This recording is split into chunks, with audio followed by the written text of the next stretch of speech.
Каналыма қош келдіңіздер. Бүгін біздер тауықтың қанатынан тіске басар даярлаймыз. Ол үшін тауықтың қанаттарын жуып тазалап, керек емес жерлерін алып тастаймыз. Барлық қанатының керек емес жерлерін алып тастап, әзірлеп аламыз алдын ала. Барлығын солай істеп әзірлеп аласыздар. Керек емес жерін алып тастап, содан кейін қанаттың ортасынан екіге бөлесіздер.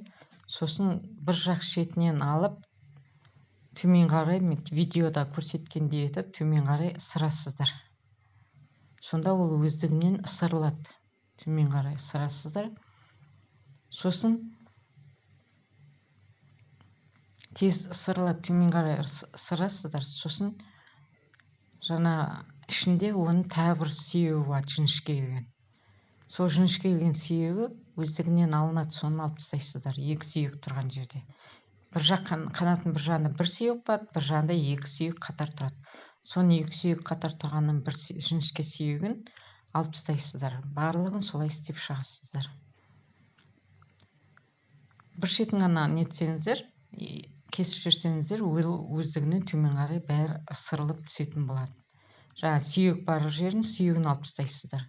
Содан кейін оған тауыққа арналған соус болады. Сосын оливковый масло. Жаңа оливковый масло мен тауыққа арналған соус болмаса, майонез, кетчуп, сұйық май қосуыңызға болады. Сосын тұз қосасыздар. Соның бәрін араластырып алып, паприка қосасыз, қосуларыңызға болады. Паприка бұл жерде светін береді, дәмін береді, нәрін береді дегенде.